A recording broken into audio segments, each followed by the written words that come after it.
I stood there, holding a basket of unfolded laundry. My back throbbed from another sleepless night. The ache had become constant, like background noise I was expected to ignore. But that sentence, those 5 words, broke something in me I hadn't known was fragile. His name is Josh, my only child, and I'd moved into his home 3 years ago to help when his first son was born. Just for a while, I'd told myself.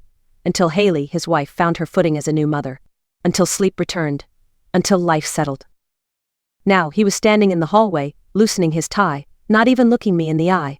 And I was asking gently if I could take just a couple afternoons off each week. My back wasn't doing well, I'd said. I hadn't even finished the sentence when he sighed, turned away, and dropped that phrase like a dull blade. Then you're just taking up space. It didn't sting like a slap. It landed like a realization, a quiet verdict. I walked back into the kitchen and sat at the edge of a chair I'd wiped crumbs off of for 3 years. The kids were shouting upstairs. The dishwasher beeped. Nothing had changed except me. When I first moved in, I brought a suitcase and my knitting bag. I thought, how lucky I am to be needed. That evening, sitting at their kitchen table with my hands folded in my lap, I finally saw the truth: I wasn't needed. I was used. Dinner's late again, Haley called from the living room. I didn't answer. I looked down at my hands, veins raised like faded roads, skin thinner than I remembered. These hands had rocked Josh to sleep, made his favorite chicken stew when he had the flu. Now they flinched, opening a jar. I slipped 2 ibuprofen from the stash I kept hidden in my purse. Dry swallowed. I didn't want Haley to see. I didn't want to hear the word she used last time: drama. You okay, Mom? Josh asked as he walked in, voice flat, performative. I just need a little rest, I whispered. He gave a tight smile. We all do. Then he walked away. The plan was never to stay. I told myself that over and over again in those first few weeks. Just until Haley recovered. Just until Josh got the hang of being a dad. Just until the baby slept through the night. But then came the second baby. And somewhere between the colic and the carpool, my presence went from temporary to expected.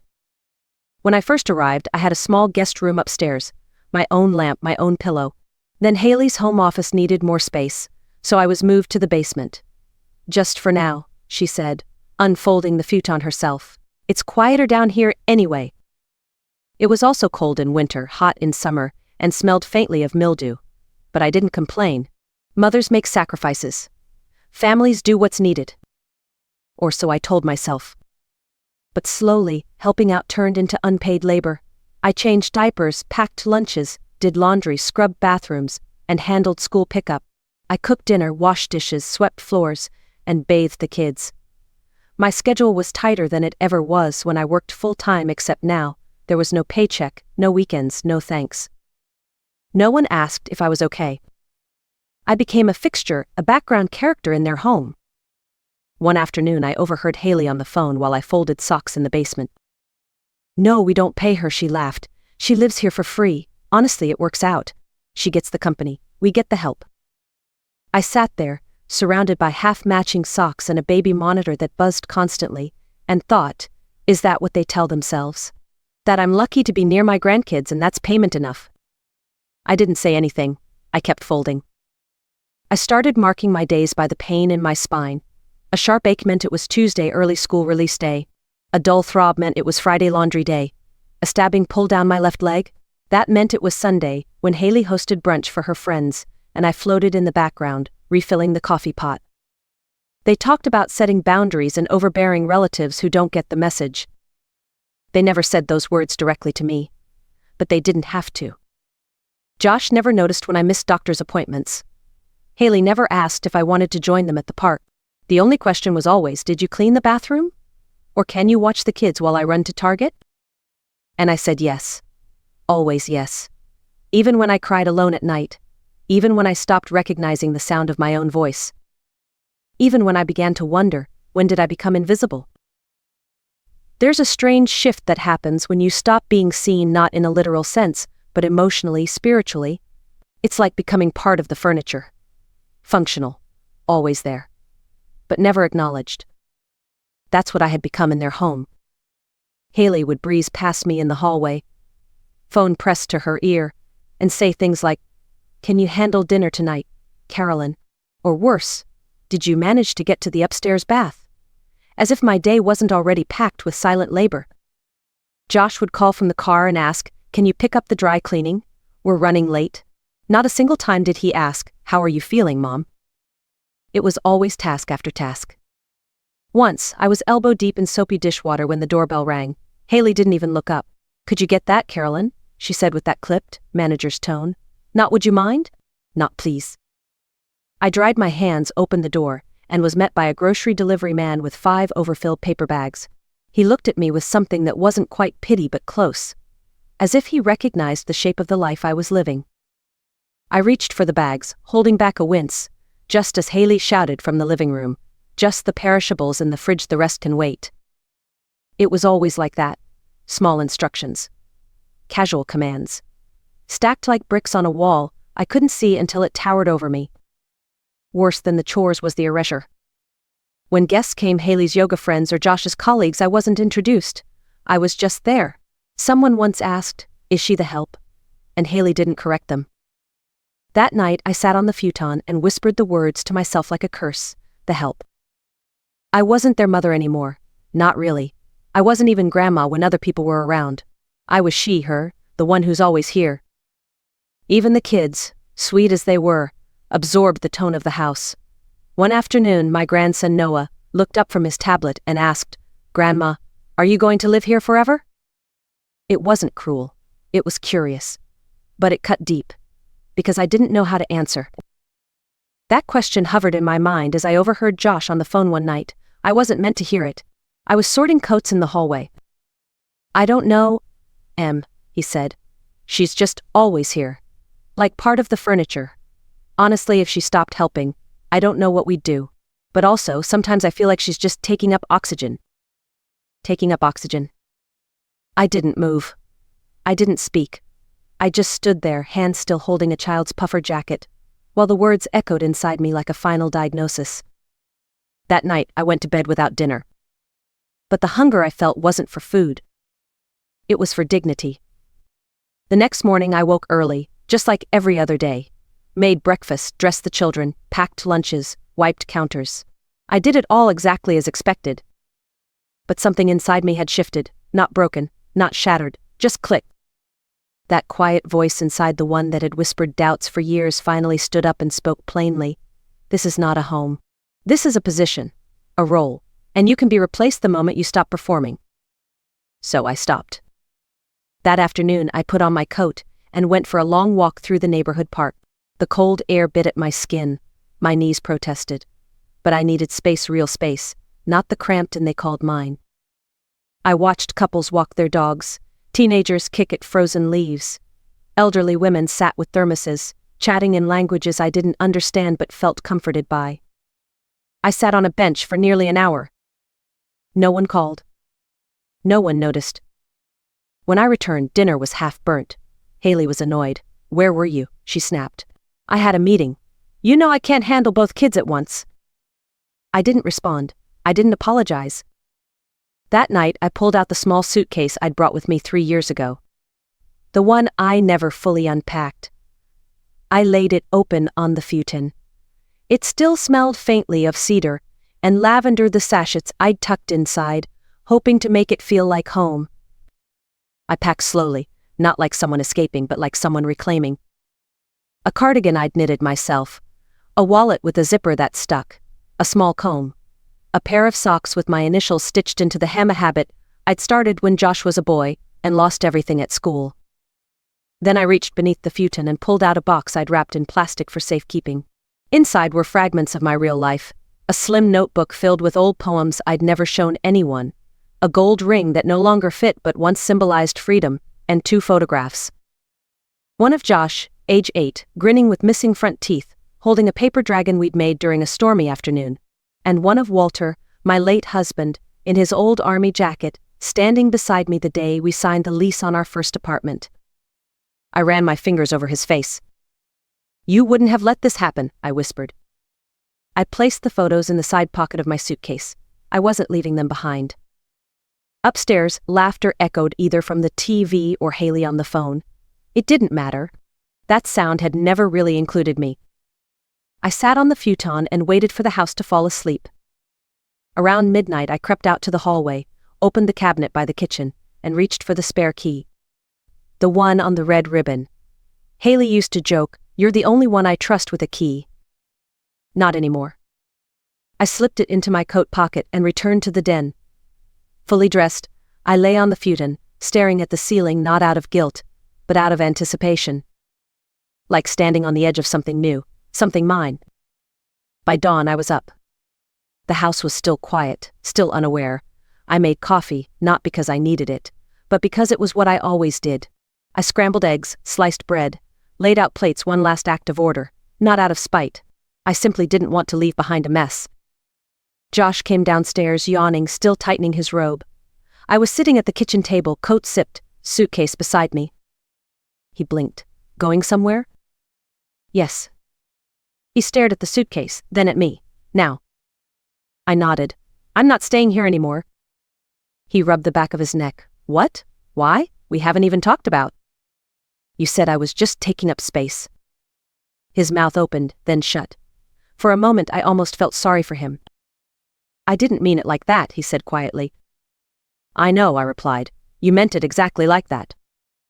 Mom, don't be dramatic. We've all been stressed. Emily's job, the kids, the house. I know, I interrupted. That's why I stayed as long as I did. But I'm done now. He looked defensive. You're not seriously leaving over one comment. It wasn't one, I said. It was 100 small things. This house is full of them. He had nothing to say. I stood, picked up my cup, rinsed it in the sink. Then grabbed my gloves. My suitcase felt heavier than it should have, but that was the weight of choice. I didn't walk fast. There was no need. The morning was crisp, and the cold pinched my cheeks as I stepped onto the sidewalk. 2 blocks later my phone rang. It was Josh. I let it ring. On the third call, I picked up. Mom, he said, breathless, where are you? On my way somewhere else. You didn't have to do this. I did. Pause. Then you didn't even say goodbye to the kids. I swallowed hard. Guilt knocked once, as it always did, but I didn't let it in. They were asleep, I said, and I wasn't going to wake them to explain something you should have explained a long time ago. He said, that's not fair. I stopped walking, looked out at the street, the moving bus, the empty sidewalk. Neither is what's been happening in that house for the past 3 years. Can we talk later? Josh asked. Maybe come back tonight and we'll all sit down together. I shook my head even though he couldn't see it. Josh, I said gently, there's no we right now. And then I hung up. I didn't go to a hotel. I didn't have the emotional energy to explain myself to a front desk clerk or watch my limited retirement savings dwindle night by night. Instead, I called Eileen. We hadn't spoken in nearly 6 years. The last time was at her sister's funeral, tight hugs, promises to meet soon, and silence afterward. But I remembered her voice. And I remembered that she still lived in the same red brick apartment on the other side of town. She picked up on the third ring. Carolyn, she almost shouted, I thought you fell off the planet. Are you okay? And I left Josh's house, I said. A pause. Then you need a place to land. Just for a few nights. Get over here, you want coffee or tea? That was that. An hour later she opened the door in a robe and towel-wrapped hair, looking exactly the same as I remembered. Her apartment smelled like cinnamon and cat litter. I'd never loved a scent more. She didn't ask why I left. She didn't need to. She brought out a warm blanket, handed me a chipped mug of strong tea, dimmed the lights, and sat nearby without crowding me. Only after I'd finished half the cup and slipped off my shoes did she finally ask, how long? 3 years. Every day? Every day? I nodded. Figures. I stared into my tea.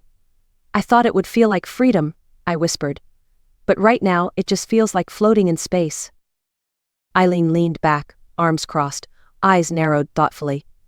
That's because they convinced you your gravity came from them. I looked at her. What? She shrugged.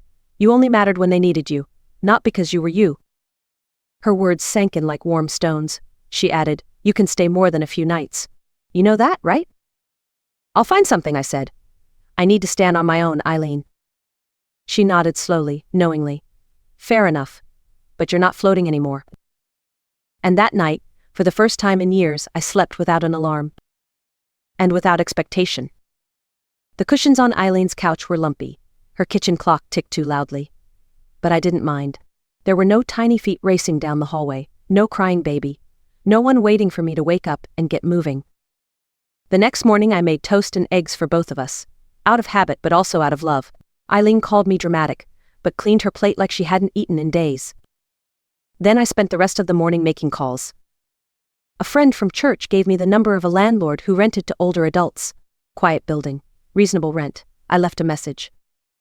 I called my doctor and made an appointment for my back, a real one, not squeezed in between carpool runs or cancelled last minute because Haley had something urgent. Then I sat at Eileen's kitchen table with a notepad and made a list. Find housing. Retrieve my belongings from Josh's garage. Change mailing address.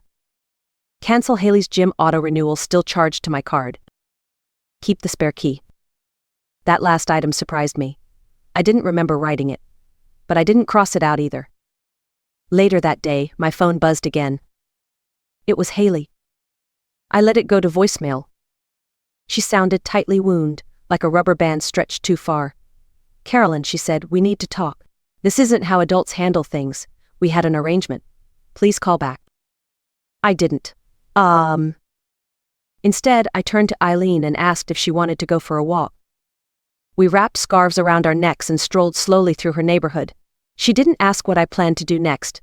She just slipped her arm through mine and muttered, about damn time. 2 days later, Josh showed up. Eileen and I had just returned from the grocery store. We were unloading avocados and soup cans onto her tiny kitchen counter when the doorbell rang. I froze. You expecting someone? Eileen asked. No, I said, but I already knew. I opened the door. Josh stood there, looking more tired than I remembered. His jacket was unzipped, his face drawn. Eyes that had once looked through me now searched for something. Hi, he said. Hi. A long silence followed. Can I come in? I paused, then stepped aside. Eileen, reading the energy instantly, nodded once from the kitchen and disappeared upstairs like a ghost. Josh stepped into the small living room. He looked awkward, out of place like a grown man visiting a version of his mother he no longer recognized. You're staying here, he asked, glancing around. For now. It's just, this feels sudden. It wasn't sudden, I said. It just looked that way from your side. Josh winced, sat down, rubbed his hands together like he didn't know what to do with them. I know what I said, it was harsh, he started. I was frustrated. I didn't mean it the way it sounded. You meant it exactly the way it sounded, I said, quiet but clear. He sighed. Haley's upset. The kids are confused. They keep asking where you are. I'm sure Haley found a way to explain it, I said. She always does. She told them you were visiting a friend. At least that's not a lie. He looked at me, and for the first time in years, I saw something real flicker in his eyes, not guilt exactly, but maybe recognition. I didn't think it was that bad, he said. You never said anything. Because I didn't know how, I replied. Because every time I tried, it turned into how hard things were for you, or for Haley, or for the kids. There was never room for my words. He didn't respond. You used to call me just to talk, I continued. You used to ask how I was. When did that stop? I don't know. You stopped seeing me, Josh. You saw what I did, but not who I was. He leaned back on the couch, staring at the ceiling like the answers might be up there. I thought we were all doing our best, he murmured. No, you were doing what was convenient, I said, and I was disappearing. He sat forward again. So what happens now? Are you going to stay here forever? Cut us off? I shook my head. I don't want to cut anyone out, but I'm not coming back to be your invisible help. He looked wounded. That's not fair. Fair would have been letting me be a grandmother, I said, holding his gaze. Not your backup wife. Not your unpaid staff. Just someone who could love her grandkids without breaking her back. He looked down at his hands. I've already started looking for an apartment, I added. I'll be moving into my own place by the end of the month. He opened his mouth, but I held up my hand. I don't try to make this about how hard it will be without me. I know it will be. That's not my responsibility anymore." He paused, then slowly reached into his coat pocket and pulled out the spare key, the one with the red ribbon. "You took this," he said. "I did." He held it out. "I want you to have it. Emily wanted me to ask for it back, but if you ever want to visit, as a guest, as my mom." I took the key. Not because I needed it, but because this time it came without obligation. It came with choice. After Josh left, I stood at the door for a long time, forehead resting against the wood. Eileen appeared behind me, arms crossed, one eyebrow raised. "Well," she said, "that looked human." I laughed, one of those strange, surprised laughs that catches in your chest and turns into a sob before you know it. She pulled me into a firm, awkward hug. "Don't let him off the hook too easy," she whispered. "I won't." Later that evening, I placed the key in a small ceramic dish by the door, not as a symbol of return, not as a bridge back, but as a reminder I had always held the power to leave. I just hadn't believed I was allowed. The new apartment wasn't much: 2 rooms, a kitchenette, a radiator that hummed like an old friend, but it was mine. The walls were bare at first. My clothes took up only half the closet. But the quiet, it didn't feel empty. It felt like possibility. That first morning, I didn't set an alarm. I woke when the light reached the bed. I stretched slowly, let my feet touch the floor, and made tea just for myself. I watched it steep in silence. No one needed anything from me. I didn't have to earn the peace. I just had to live in it. I started keeping a notebook. Every day I wrote something, just a sentence or two. Sometimes it was a memory, sometimes a simple truth. Day 1, not someone's burden, just myself. Day 7, a visit is not a transaction, it's a gift. Day 12, saying no isn't selfish, it's sacred. Day 14, healing isn't loud. Sometimes it arrives folded in an envelope, saying just enough. And slowly, I began to feel like a woman again, not a tool, not a background fixture, just a woman with her own hours, her own aches, her own joy. My grandson Noah visits every other Saturday. He never calls it your apartment, he calls it your house. There's a difference. He brings toy cars and drawings and sometimes just stories. I keep a drawer for him, crayons, snacks, a spare pair of socks. Nothing fancy. Just space that's his because he's loved, not because he's owed. Josh texts now and then, never about chores, sometimes about memories. He's learning. Slowly. And Haley? Some people change, some don't. I've stopped waiting either way. I've been thinking about all the women like me. The ones helping, hurting, hoping someone notices. The ones mistaken for furniture, for oxygen, for silence. This is for you. You are not too old, you are not too late, you are not too tired. You have the right to rest, to speak, to stay, to leave. And you don't need permission. If this story sounded even a little bit like yours, share it, leave a comment. Let someone else feel seen. There are more of us than you think.